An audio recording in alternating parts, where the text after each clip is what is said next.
1절에서 15절까지 말씀입니다. 누가복음 16장 1절에서 15절까지 말씀입니다. 저와 여러분이 한 목소리로 다 같이 함께 읽도록 하겠습니다. 또한 제자들에게 이르시되 어떤 부자에게 청지기가 있는데 그가 주인의 소유를 낭비한다는 말이 그 주인에게 들린지라. 주인이 그를 불러 이르되 내가 내게 대하여 들은 이 말이 어찌 됨이냐. 내가 보던 일을 세마라. 청지기 직무를 계속하지 못하리라 하니 청지기가 속으로 이르되 주인이 내 직분을 빼앗으니 내가 무엇을 할까? 땅을 파자니 힘이 없고 빌어먹자니 부끄럽구나. 내가 할 일을 알았도다. 이렇게 하면 직분을 빼앗긴 후에 사람들이 나를 자기 집으로 영접하리라 하고 주인에게 빚진 자를 일일이 불러다가 먼저 온 자에게 이르되 내가 내 주인에게 얼마를 빚졌느냐. 말하되 기름 100말이니이다. 이르되 여기 내 증서를 가지고 빨리 앉아 50이라 쓰라 하고 또 다른 이에게 이르되 너는 얼마나 빚졌느냐. 이르되 밀 100석이니이다. 이르되 여기 내 증서를 가지고 80이라 쓰라 하였는지라. 주인이 이 옳지 않은 청지기가 일을 지혜롭게 하였으므로 칭찬하였으니 이 세대의 아들들이 자기 시대에 있어서는 빛의 아들들보다 더 지혜로움이니라. 내가 너에게 말하노니 불의의 재물로 친구를 사귀라. 그리하면 그 재물이 없어질 때 그들이 너희를 영주할 처소로 영접하리라. 지극히 작은 것에 충성한 자는 큰 것에도 충성되고 지극히 작은 것에 불의한 자는 큰 것에도 불의하니라. 너희가 만일 불의한 재물에도 충성하지 아니하면 누가 참된 것으로 너희에게 맡기겠느냐. 너희가 만일 남의 것에 충성하지 아니하면 누가 너희의 것을 너희에게 주겠느냐. 집 하인이 두 주인을 섬길 수 없나니 혹 이를 미워하고 저를 사랑하거나 혹 이를 중히 여기고 저를 경히 여길 것임이니라. 너희는 하나님과 재물을 겸하여 섬길 수 없느니라. 바리새인들은 돈을 좋아하는 자들이라 이 모든 것을 듣고 비웃거늘 예수께서 이르시되 너희는 사람 앞에서 스스로 옳다 하는 자들이나 너희 마음을 하나님께서 아시나니 사람 중에 높임을 받는 그것은 하나님 앞에 미움을 받는 것이니라. 아멘. 오늘 예배와 여러분 들으신 은금을 위해서 다 함께 기도하겠습니다.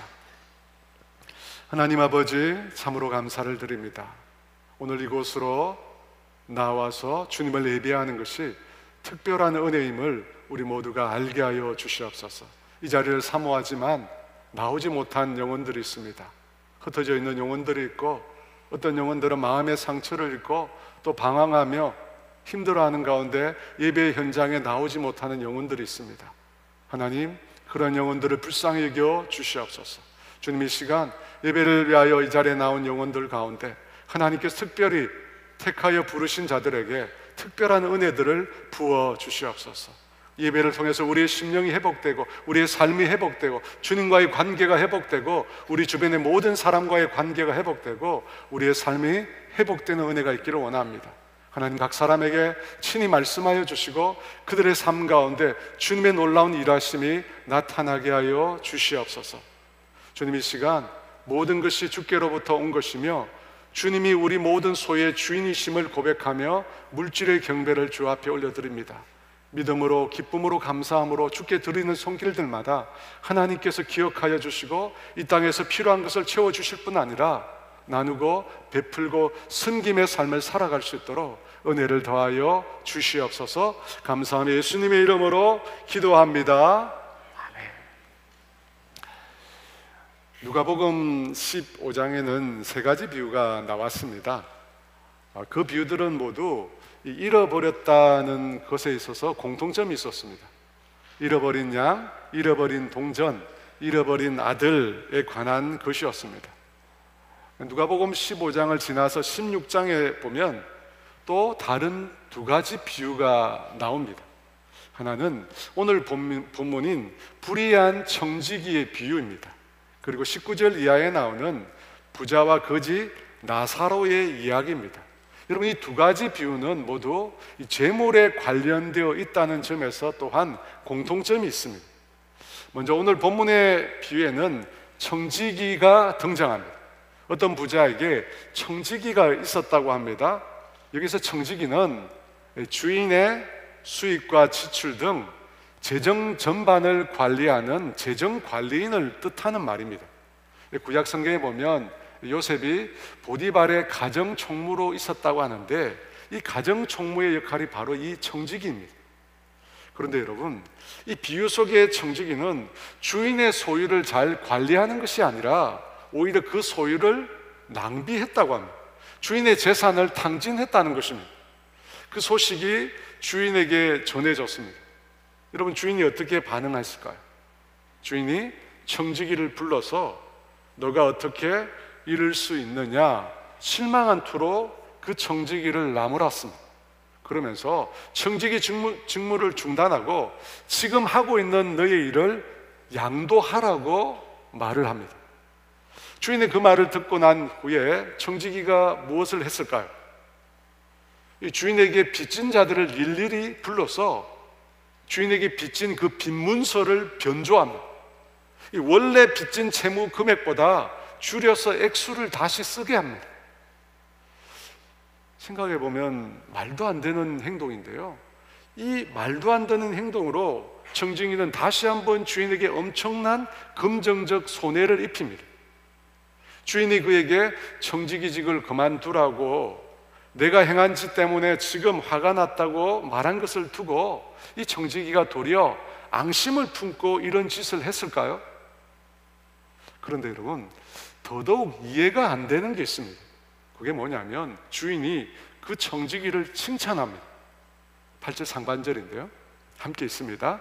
주인이 이 옳지 않은 청지기가 일을 지혜롭게 하였으므로 칭찬하였으니, 주인이 응당 받아야 할 돈의 액수를 줄여서 빚문서를 변조한 청지기를 주인이 칭찬했다고 합니다. 불의한 청지기가 일을 지혜롭게 했다는 것입니다. 여러분, 이게 상식적으로 말이 되는 것입니까? 청지기는 매우 악한 사람입니다. 사기꾼입니다. 문서를 변조해서 주인에게 큰 해를 끼친 사람입니다. 그런데 어떻게 주인이 그 청지기를 칭찬할 수 있습니까? 그가 일을 지혜롭게 했다고 하는데 도대체 무슨 일을 지혜롭게 했다는 것입니까? 청지기의 비리를 알게 된 주인이 청지기에게 그 직분을 계속할 수 없다고 했어요. 그 말을 듣고 그 다음 청지기가 어떤 행동을 합니까? 자기 돈도 아닌데 부자 주인에게 빚진 사람들의 빚을 임의로 탕감해 주었습니다. 어느 정도로 탕감해 주었을까요? 6절과 7절에 그 내용이 나오는데요, 우리 같이 읽어볼까요? 말하되 기름 100마리니이다 이르되 여기 내 증서를 가지고 빨리 앉아 50이라 쓰라 하고, 또 다른 이에게 이르되 너는 얼마나 빚졌느냐 이르되 밀 100석이니이다 이르되 여기 내 증서를 가지고 80이라 쓰라 하였는지라. 처음 부른 채무자의 빚은 기름 100마리였습니다. 여러분, 기름 한 마리 23리터입니다. 그러니까 100마리니까 2300리터입니다. 어마어마한 양이잖아요. 당시 돈으로 환산하면 1000데나리온입니다. 노동자 한 사람이 1000일을 꼬박 일해야 벌 수 있는 아주 큰 금액입니다. 여러분, 그 금액을 얼마로 줄여주었다고 합니까? 얼마로 줄여주었다고 해요? 500으로 줄입니다. 1000데나리온의 빚을 500데나리온으로 만들어 버렸습니다. 100말을 50말로 줄였으니까요. 그러니까 500데나리온을 탕감해 준 겁니다.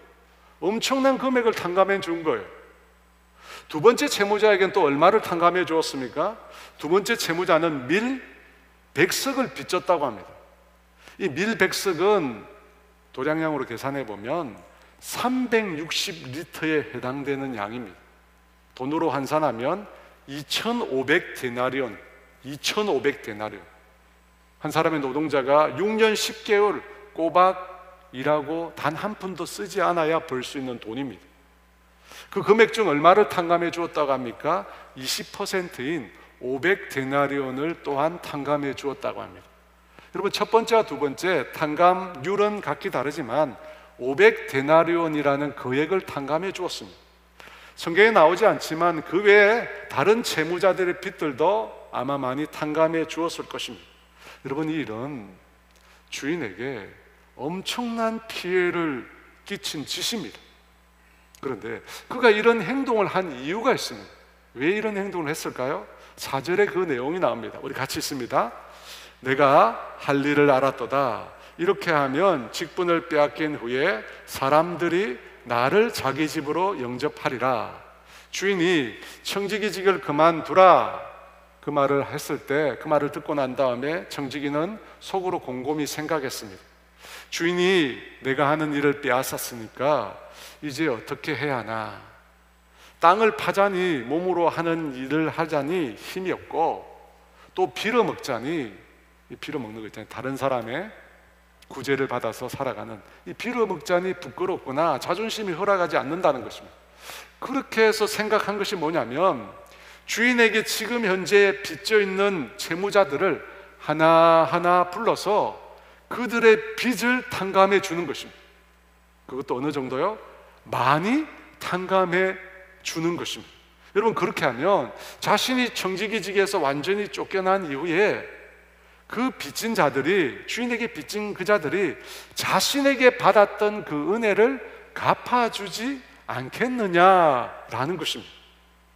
여러분, 500데나리온은 너무나 파격적인 탕감액입니다. 그걸 탕감받고 도저히 모른 채 할 수 없습니다. 지금으로 하면 억대예요. 뇌물과 같은 큰 돈입니다. 그러니까 청지기는 주인의 채무자들이 가만히 있을 수 없을 만큼을 탕감해 준 것입니다. 자신이 완전히 쫓겨날 때를 대비해서 그렇게 한 것입니다. 그러니까 지금 이 청지기의 행동은 주인에게 빚진 그 사람들을 자신에게 빚진 사람들로 만들고 있는 겁니다.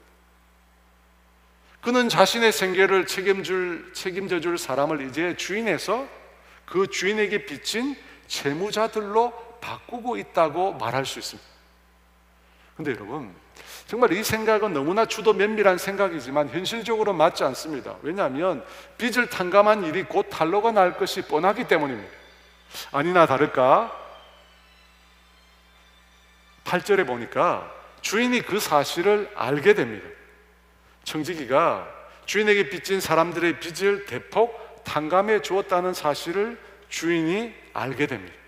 그런데 여러분, 그 다음 주인이 그 청지기의 행동에 대해서 어떤 반응을 보였을까요? 8절 말씀인데요, 같이 있습니다.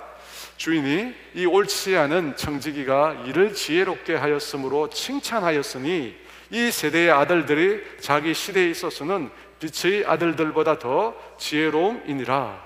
놀랍게도 여러분, 주인이 칭찬을 합니다. 청지기가 일을 지혜롭게 행했다는 것입니다.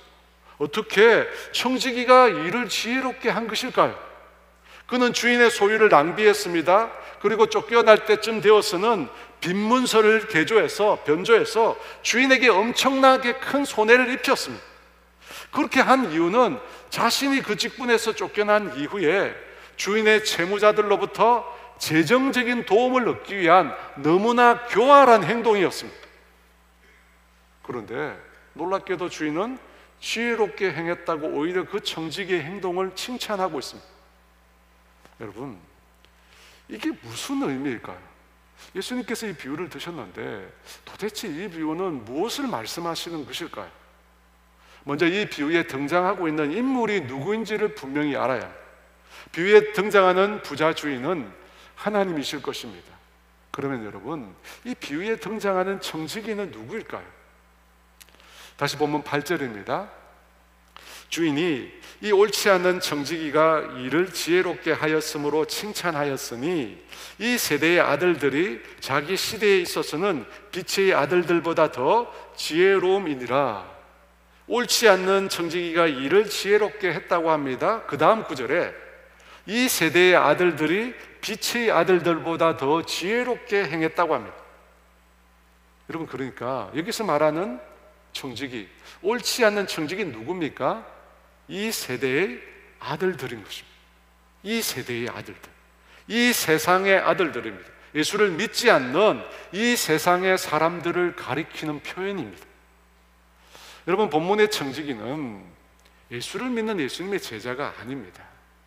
우리가 이것을 잘못 이해하기 때문에 이 비유를 놓치는데요, 이 세상에 살고 있는 믿지 않는 세상 사람들을 가리킵니다.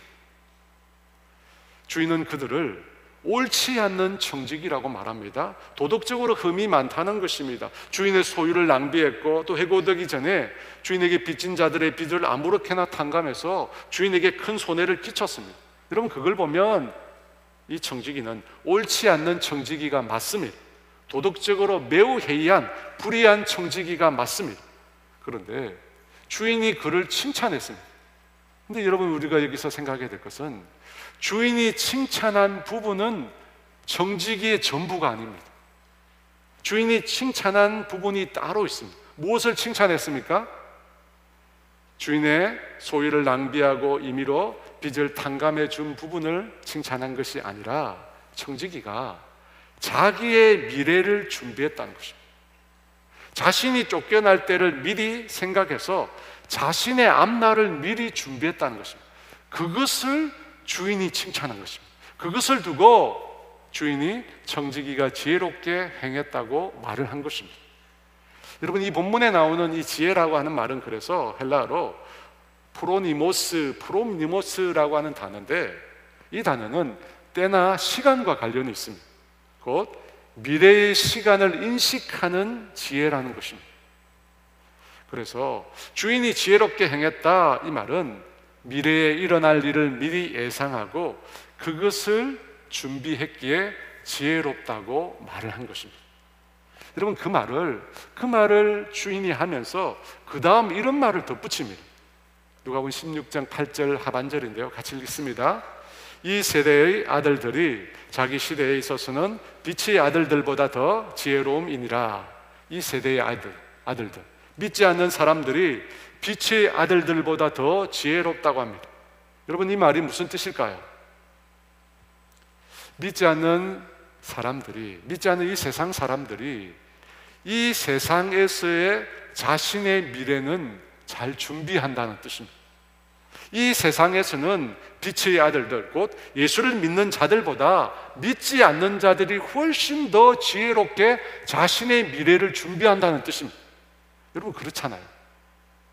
이 세상에서 보면 세상 사람들이 예수를 믿는 우리들보다 훨씬 더 자신의 미래를 잘 준비합니다. 특별히 재물에 대해서 여러분, 이 세상 사람들은 놀라운 능력을 가지고 있습니다. 여러분, 그렇지 않아요? 이 세상 사람들은 정말 놀라운 능력을 가지고 있습니다. 아시는 분들은 잘 아시겠지만 이 저희 교회 주중 예배 초소가 있는 이 아가페 홀, 이 아가페 홀의 앞쪽에 빈 공간이 있었습니다. 지금은 사무실이 들어왔지만 그 전에 그 공간이 오랫동안 비어 있었습니다. 근데 그 공간이 한때 경매로 나온 적이 있었습니다. 저희 교회도 그 공간을 얻기 위해서 경매에 참여를 했습니다. 제가 볼 때 그 경매에 저희가 참여를 하면서 저희 교회가 할 수 있는 금액 이상을 써서 경매에 참여를 했습니다.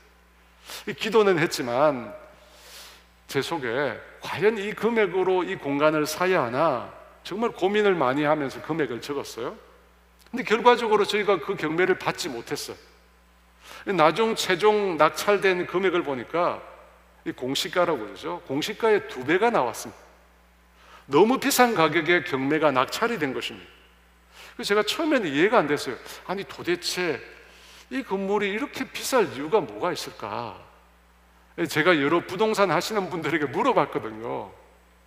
적정가가 얼마인지, 어느 정도로 쓰면 낙찰을 받을 수 있을지 물어봤어요.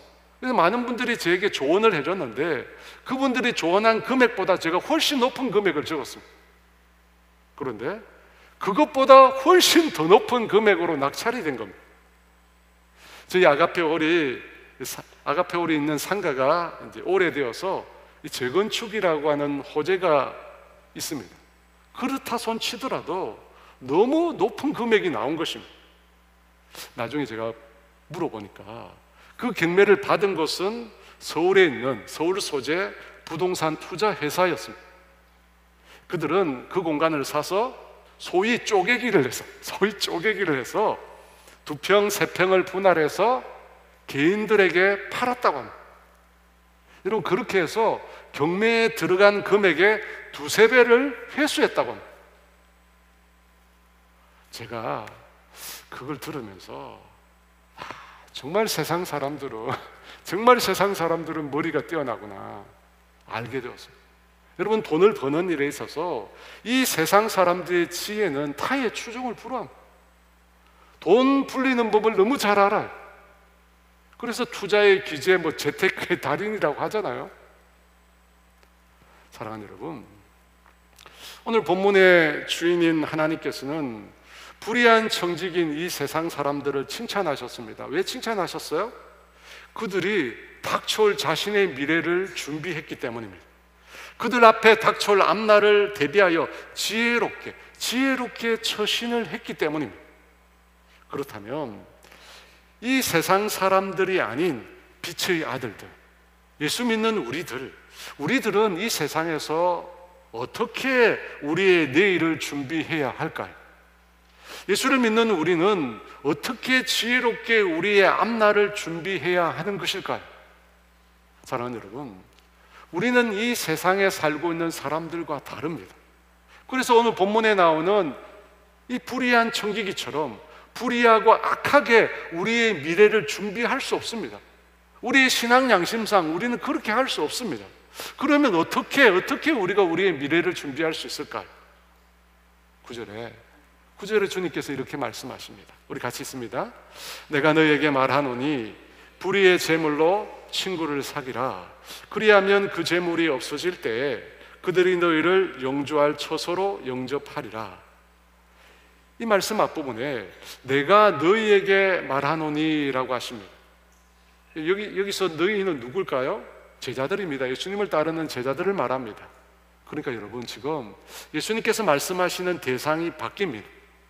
비유에서는 주인이 불의한 청지기, 곧 예수를 믿지 않는 세상 사람들과 관련해서 말씀을 했지만, 이제는 예수님께서 바로 제자들에게 말씀을 하고 계십니다.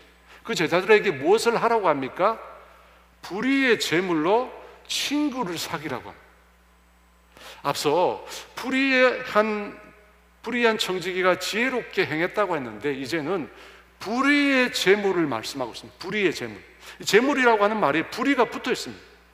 왜 재물이라는 말에 불의가 붙어 있을까요? 여러분, 이걸 먼저 우리가 알아야 합니다. 왜 재물에 불의에 붙었을까요? 불의의 재물, 무슨 뜻일까요? 이 본문을 연구하는 사람들 사이에 각기 다른 이견이 있습니다. 이 재물에 불의라고 하는 것이 붙은 이유는 재물의 한 속성이 불의이기 때문이라고 말하는 분들이 있습니다. 이 재물의 속성상 불의의 요소가 있다는 것입니다. 곧 정직한 재물, 깨끗한 재물은 아니라는 뜻입니다. 돈을 벌기 위해서는 어느 정도 때가 묻어야 한다는 것입니다. 그래서 불의의 재물 자체가 불의하다는 것입니다. 그런데 이런 의견과 또 다른 의견이 있는데, 불의의 재물이라고 하는 말은 천국의 보화와 대조되는 표현이라는 것입니다. 여러분, 이 말은 뭐냐면 재물 자체가 불의한 것이 아니라 천국과 비교할 때 이 세상이 불의하기 때문에, 천국과 비교해 볼 때 이 세상이 불의하기 때문에 이 세상에서 사용되는 재물이라는 뜻에서 불의한 재물이라고 말한다는 것입니다. 그러니까 재물이 불의하게 된 것은 재물 자체가 아니라 그 재물을 사용하는 사람들이 불의하기 때문이라는 것입니다. 여러분, 우리 사회에서 불의한 일들이 일어나는 것을 보면 대체적으로 무엇과 관련이 있습니까? 대부분 돈이나 술이나 치증과 관련이 있습니다. 이처럼 불의한 일과 돈이 관련이 많기 때문에 불의한 재물이라고 말한다는 것입니다. 조금은 씁쓸한 얘기인데요, 제가 잘 아는 한 권사님이 제게 들려준 얘기입니다. 이 권사님이 아주 잘 알고 지내는 은행 직원이 있답니다. 그 은행 직원에 따르면 그 은행과 아주 오랫동안 거래를 하는 고객 중에 자린고비, 이 구두쇠 어르신이 한 분 계셨대요. 이 어르신이 얼마나 금금절약을 하시는지 차도 안 타고 다니신대. 늘 자전거를 애용하신다고. 그러면서도 가족들에게는 너무나 인색하시대. 흔히 하는 말로 우리 아버지는 바늘로 찔러도 피 한 방울 나올 분이 아니라고 자녀들이 그런 말을 했다고 합니다. 그런데 어느 날 이 어르신이 잠실 한강공원에서 자전거를 타다가 추돌 사고가 난 것입니다. 그 사고로 인하여 타고 가던 자전거에서 떨어졌는데 그만 머리를 다치셨다고 합니다. 의식 불명 상태가 된 것입니다.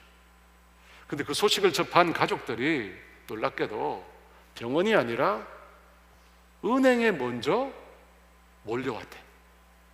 남편 그리고 아버지의 돈을 찾아야 한다고 가족들이 은행을 먼저 왔대요. 그 얘기를 듣고 은행 직원이 너무나 기가 찼던 겁니다. 도대체 이게 뭔가? 도대체 돈이 뭔가? 사실 그 어르신은 겉으로는 가족들에게 매우 인색했지만 뒤로는 자기 아내의 몫으로 또 자녀들 몫으로 다 각각의 통장을 마련해 두었다고 합니다. 그런 남편, 그런 아버지의 마음을 모르고 가족들이 병원이 아니라 먼저 은행을 왔다는 거예요. 그 얘기를 듣고 은행 직원이 너무나 씁쓸해했다고 합니다. 여러분, 우리가 살고 있는 이 사회는 돈 앞에 가족이 안 보이는 세상입니다. 부모, 형제, 자녀도 돈 앞에는 남이 되는 세상입니다. 그래서 불의의 재물이라고 말하는 것입니다. 세상이 불의하기 때문에 그 재물을 대하는 이 세상 사람들이 불의하기 때문에 불의의 재물이라는 것입니다. 저는 이 두 번째 견해에 찬성을 합니다. 여러분, 이 세상이 불의하기 때문에 이 세상의 재물이 불의의 재물입니다. 그러니까 문제는 재물이 아닙니다. 재물을 대하는 사람에게 문제가 있는 것입니다. 사랑하는 여러분 성경을 오해하지 마십시오. 성경은 이 세상의 재물이 악하다고 하지 않습니다. 악하지 않습니다. 이 세상의 재물은 사실 귀한 것입니다. 예수님은 아버지의 유산을 달라는 둘째 아들 탕자에게 아버지가 살림, 곧 생명이라고 하는 것을 주셨다고 했습니다. 아버지의 살림 재물은 아버지의 생명인 것입니다. 그 살림을 모으는데 아버지의 생명이 사용된 것입니다. 그래서 여러분, 남의 재산을 빼앗거나 남의 돈을 갚지 않는 것은 매우 심각한 죄입니다. 다른 사람의 생명을 도둑질하는 것과 같은 것입니다.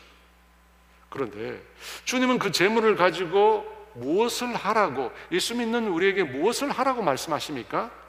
친구를 사귀라고 합니다. 친구를 사귀래요.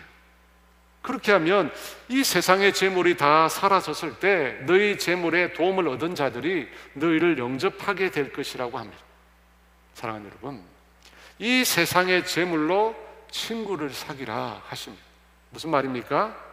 쉽게 말해 이 세상의 재물로 가난한 자들을 구제하라는 뜻입니다. 경제적으로 어려운 사람들, 또 재정적으로 고통받는 사람들에게 필요한 것들을 나누어주고 베풀라는 뜻입니다. 여기서 재물은 돈만을 뜻하는 것이 아닙니다. 어려운 사람들에게 필요한 것들을 함께 나누고 베풀어 주라는 것입니다. 마태복음 25장에 보면 마지막 심판 때에 관한 비유가 나옵니다. 어떤 비유냐면 하나님께서 사람들을 양과 염소 두 편으로 나누어서 심판을 하십니다. 그런데 그들을 심판하는 근거가 뭐냐면 지극히 작은 자에게 그들이 어떻게 했느냐를 가지고 심판을 합니다.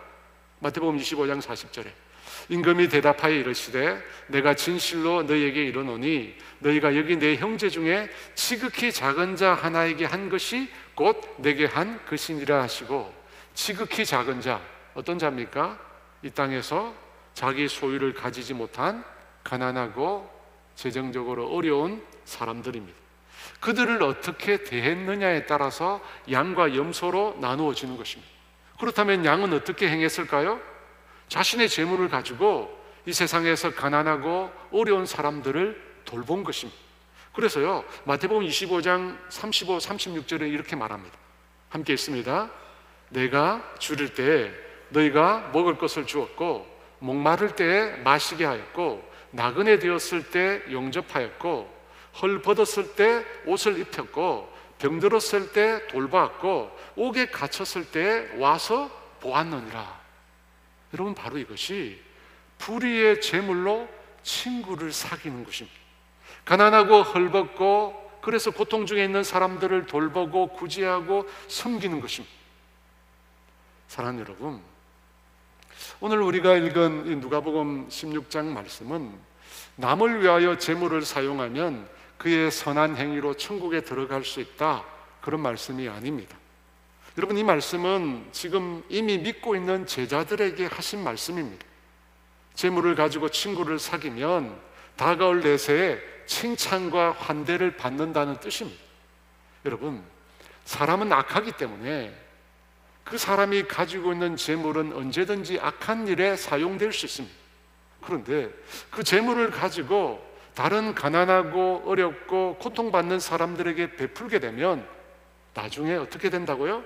천국에서 그것에 합당한 칭찬을 받는다는 것입니다. 여러분, 그것이 바로 재물로 친구를 사귀는 행위입니다. 예수님이 말씀하신, 믿는 자들에게 말씀하신 재물로 친구를 사귀는 것입니다. 지난 2월 21일에 이 아프리카 마다가스카르라고 하는 곳에서 두 분의 선교사님이 이 강도들의 피습을 받아서 순교를 당하신 일이 있었습니다. 여러분, 혹시 매체를 통해 들으셨는지 모르겠는데요, 고 김창렬 선교사님과 이리문 선교사님이라는 분들입니다. 여러분, 이 김창렬 선교사님은 벌교 영성교회 담임 목사님이십니다.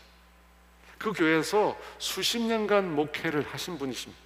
그리고 이리문 선교사님은 이 김창렬 목사님의 사위입니다.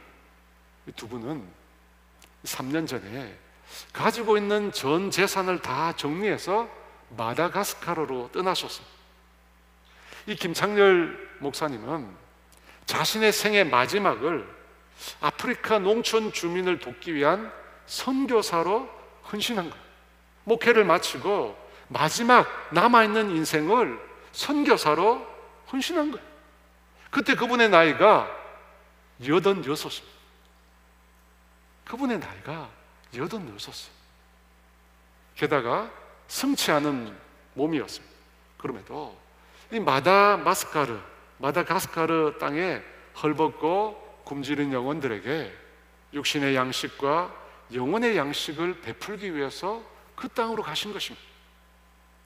이르문 선교사님 역시도 장인의 뜻을 이어받아서 마다가스카르에 가서 농기계와 농업 기술을 전수하는 사역을 하고 계셨습니다. 그러다가 7명의 강도들의 습격을 받아서 숨을 거두시게 된 것입니다. 여러분, 마다가스카르, 왜 그곳에 가셨을까요? 그곳이 위험하다는 것은 우리가 다 알잖아요. 테러나 사고가 일어날 수 있다는 거 우리가 다 알고 있습니다. 근데 왜 가셨죠? 불의의 재물로 친구를 사귀라고 하셨거든요. 이 세상 재물로 가난하고 헐벗고 고통받고 있는 사람들을 돌보라고 주님이 말씀하셨거든요. 사랑하는 여러분, 예수님은 이 세상 재물로 친구를 사귀라고 했습니다. 그러면 그 다음 어떻게 된다고 했습니까? 그 재물이 없어질 때, 그 재물이 사라질 때 그들이 너희를 영주할 처소로 영접할 것이라고 합니다. 재물이 없어질 때. 여러분, 그걸 보면 분명히 이 세상의 재물은 영원하지 않습니다. 저와 여러분이 죽으면 다 재물이 다 사라집니다. 우리가 가지고 갈 수 없어요. 평균적으로 우리 대한민국 사람들이 자신이 가진 재산의 90%를 죽기 1년 전부터 병원에 다 쓴다고 합니다. 평균적으로요. 병원에 다 쓴대. 평생 모은 돈을 병원 침대에서 쓰는 거예요. 이 세상의 미래만 준비하는 자들은 이 세상에서는 지혜롭습니다. 근데 여러분, 이 세상 이후에 대해서는 그들이 어리석습니다. 왜냐하면 그들은 이 세상 이후를 믿지 않기 때문에, 내세를 믿지 않기 때문에 이 세상에서만 지혜로운 사람들은 그 내세를 준비하지 않습니다. 여러분, 그래서 성경은 그들을 어리석은 자라고 얘기해요. 누가복음 12장에 보면 어리석은 부자의 얘기가 나옵니다. 이 지혜로운 자와 반대되는 말이잖아요. 이 어리석은 부자는 자신의 밭에 소출이 풍성해서 곡식을 쌓을 곳이 없게 되자 지금까지 사용했던 그 곡간을 헐고 그 옆에다가 더 큰 곡간을 세울 계획을 세웁니다. 이 자신의 미래를 위하여 더 큰 곡간을 세우려고 계획한 겁니다. 그런 계획을 자신이 생각하면서 이 부자는 무한히 만족스러워했습니다. 그런데 그날 밤에 하나님께서 그에게 나타나십니다. 그리고 그에게 이렇게 말씀하십니다. 누가복음 12장 20절 말씀 있습니다. 하나님이 이르시되 어리석은 자여 오늘 밤에 내 영혼을 도로 찾으리니 그러면 내 준비한 것이 누구의 것이 되겠느냐 하셨으니, 내 준비한 것이 누구의 것이 되겠느냐? 내가 이 땅에서 준비한 것이 내 것이 되지 못한다는 겁니다. 그는 눈앞의 미래는 지혜롭게 준비했지만 눈에 보이지 않는 내세는 준비하지 못했습니다. 왜 그렇습니까? 인생이 유한하다는 것을 인식하지 못했기 때문입니다.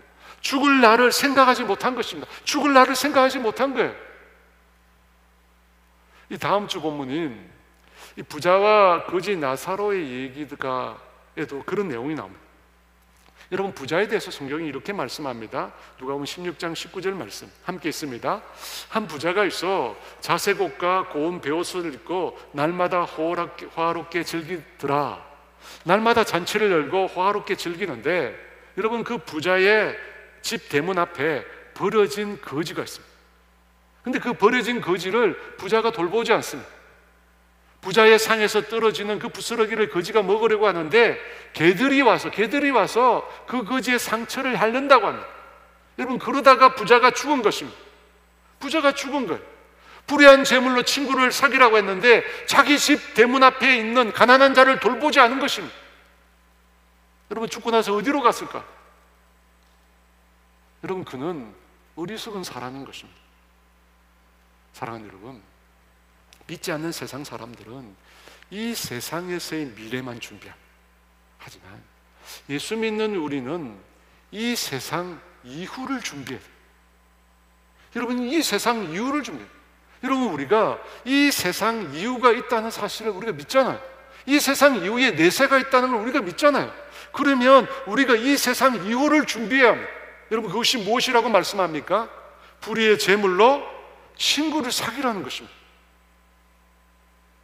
사랑하는 여러분, 우리는 우리 배만 불리고 자신만 호화롭게 살면 안 됩니다. 왜 그럴까요? 왜 우리는 우리 자신을 위해서 살면 안 됩니까? 왜 우리는 우리 자신만을 위해 살면 안 됩니까? 우리에게 있는 소유가 우리 것이 아니기 때문에, 나에게 있는 재산이 내 것이 아니기 때문에. 여러분, 그렇지 않아요? 주님의 것입니다. 주님이 우리에게 잘 관리하고 사용하라고 맡기신 것입니다. 10절 11절 말씀인데요, 같이 있습니다. 지극히 작은 것에 충성된 자는 큰 것에도 충성되고 지극히 작은 것에 불의한 자는 큰 것에도 불의하니라. 너희가 많이 불의한 재물에도 충성하지 아니하면 누가 참된 것으로 너희에게 맡기겠느냐? 너희가 불의한 재물에도 충성하지 않으면 누가 참된 것으로 너희에게 맡기겠느냐? 불의한 재물은 이 세상의 재물이라고 했습니다. 여러분, 이 세상의 재물은 이 10절 11절 말씀에 보면 지극히 작은 것이라고 합니다. 우리에게는 너무나 큰 것인데 주님은 이 땅의 재분이 지극히 작은 것이라고 합니다. 5달란트, 3달란트 받은 사람들이 또다시 5달란트, 3달란트를 더 남겼을 때 주님이 뭐라고 말씀하셨습니까? 착하고 충성된 종아, 내가 작은 일에 충성했다고 합니다. 여러분, 작은 일이라고 합니다. 여러분, 이걸 보면 우리 주님에게는 이 세상의 재물이 작은 것입니다. 그런데 그 작은 것에 대해서 너희가 어떻게 하라고 합니까? 충성하라고 합니다. 충성. 여러분, 10절 이후의 말씀에서 가장 중요한 말은 충성이에요. 충성. 지극히 작은 것, 이 땅의 재물에 대해서 충성해야 된다. 여러분, 여기서 말하는 충성이 무슨 뜻일까요? 군에서 우리 충성 많이 하잖아요. 이 충성이 무슨 뜻입니까? 헬라어로 충성이라는 이 말은 피스토스라는 말인데 신실함, 정직함을 뜻하는 표현입니다. 그러니까 무슨 뜻이냐? 지극히 작은 이 세상의 재물에 대하여 너희 자신이 신실하다, 정직하다라고 하는 것을 하나님 앞에 나타내라는 것입니다. 사랑하는 여러분, 지극히 작은 이 땅의 재물을 우리가 어떻게 사용하고 있는지 우리 주님은 지금 보고 계십니다. 주님이 주신 목적대로, 주님께서 우리에게 맡겨주신 것대로 우리가 그것의 청지기로서 우리가 그것을 잘 사용하고 있는지 보고 계신다는 것입니다.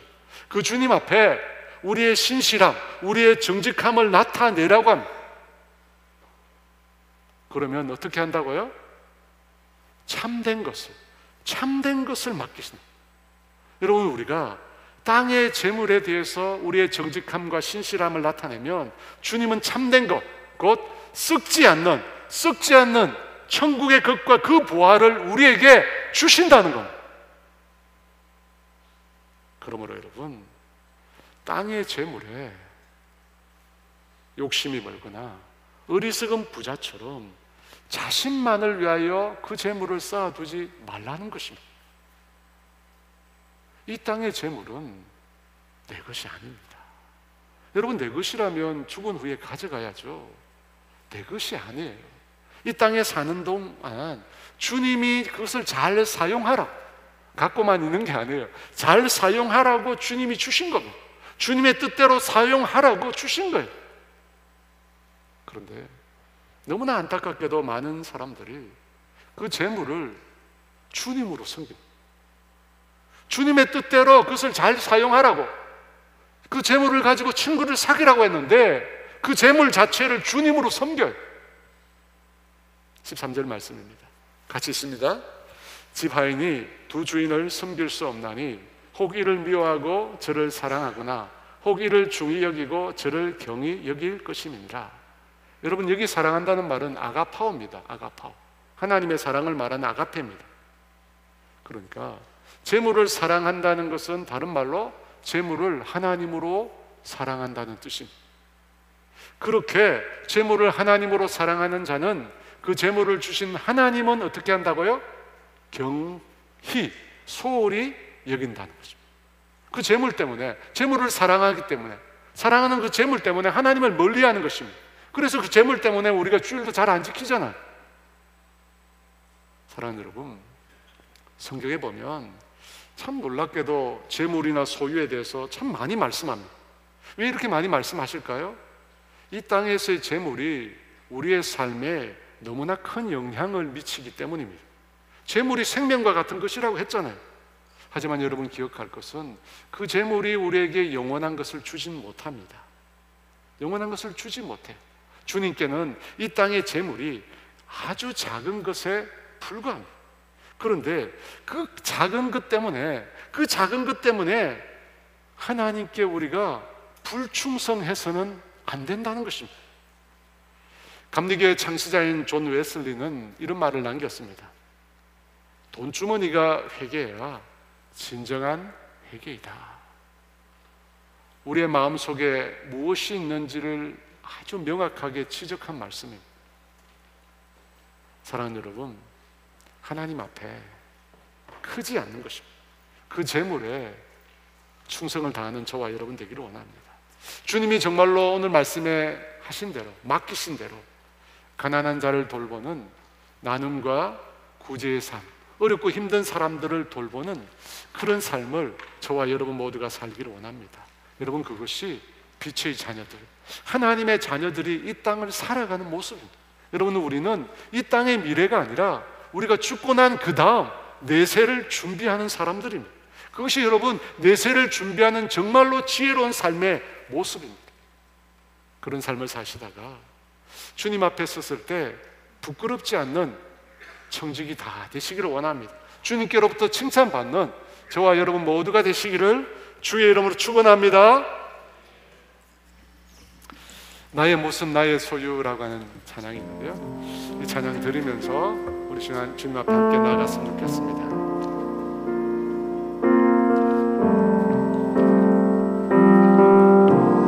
나의 모습 나의 소유 주님 앞에 모두 드립니다. 모든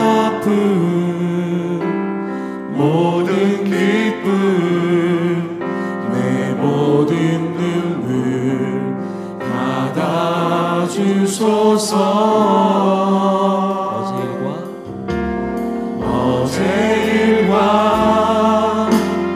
내일 일도 꿈과 희망 모두 드립니다. 모든 소망 모든 계획 내 손과 마음 받아주소서. 나의 생명을 드리니 주 영광 위하여 사용하옵소서. 내가 사는 날 동안에 주를 찬양하며 기쁨의 제물 되리. 나를 받아주소서.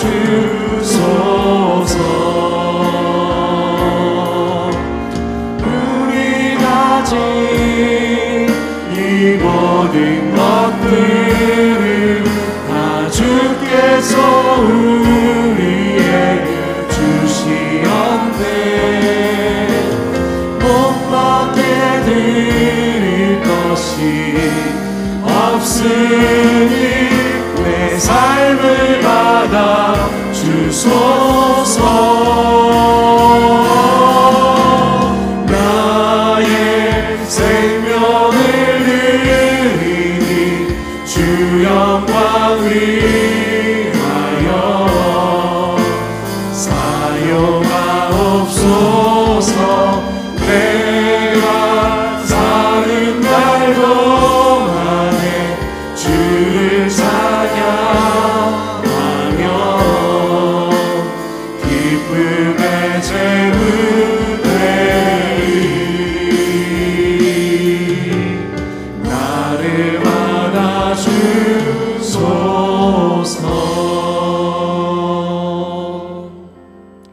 사랑하는 여러분,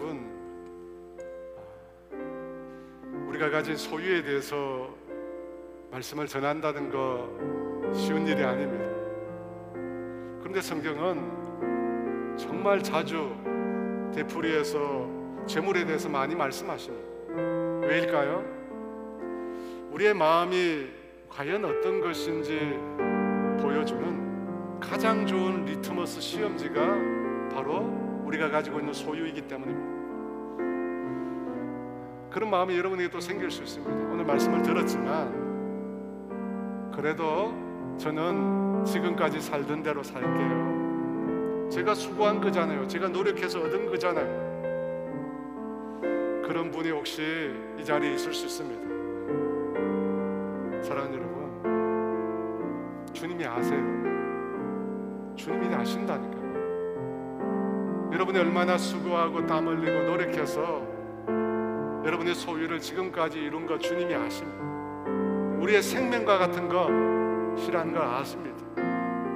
하지만 여러분, 그럼에도 그거 내게 아니에요. 그거 내게 아니에요. 주님이 맡기신 거예요. 주님은 그걸 우리가 어떻게 사용하느냐를 보시고 우리의 신실함, 우리의 정직함을 바라보십니다. 정말 내게 소중한 이것을 내가 주님을 위해서 주님의 뜻대로 사용하시는지를 달아보세요. 왜 달아보실까요? 왜 우리에게 신실함을 요구하실까요? 왜 우리에게 정직함을 요구하실까요? 더 큰 것을 주려고, 더 큰 것을 주기 위해서입니다. 누가 과연 내가 주는 더 큰 것을 받을 자격이 있는지 그걸 확인해 보시려고 합니다. 사랑하는 여러분 천국을 소유하고 계십니까? 여러분 과연 천국을 소유하고 계십니까? 아니면 땅만 소유하고 계십니까? 여러분 땅만 소유한 자는 이 땅에서의 삶을 위해 전부를 준비합니다. 하지만 천국을 소유한 사람은 그 천국을 위하여 준비하는 것입니다. 그러므로 여러분, 주님이 말씀하신 대로 주님의 청지기로서 이 땅의 삶을 사십시오. 주님이 청지기로서 주님의 것을 가지고 주님의 뜻대로 불의한 재물로 친구를 사귀십시오. 그래서 주님께서 여러분을 맞이하시는 그날 내가 너에게 더 큰 것 주겠다고 말씀하시는 그런 은혜가 있기를 원합니다. 그런 삶을 살게 해달라고 우리 주여 외치고 같이 기도합니다. 주여 없소서. 내가 사는 날 동안에 주를 찬양하며 기쁨의 재물 되리니 나를 받아주소서. 나의 소유 나의 모습 나의 소유 주님 앞에 모두 드립니다. 모든 아픔 모든 기쁨 내 모든 눈물 받아주소서. 나의 생명을 드리니 나의 생명을 드리니 주 영광 위하여 사용하옵소서. 내가 사는 날 동안에 주를 찬양하며 기쁨의 재물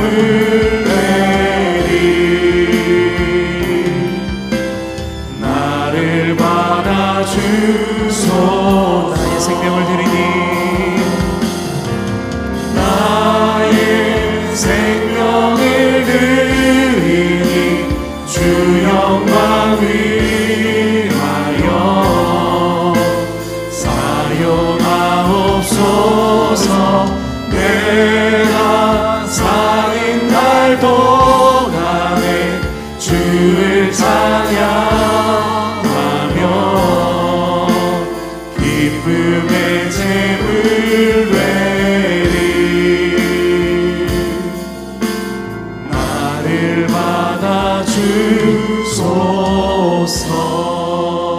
받아주소서. 하나님 아버지, 불의한 청지기는 이 세상의 삶만 준비했습니다. 그가 할 수 있는 모든 지혜를 다 준비해서 이 세상의 삶을 준비했습니다. 하지만 그는 결과적으로 어리석은 자였습니다. 이 세상 이후에 있을 내세를 전혀 준비하지 못했기 때문입니다.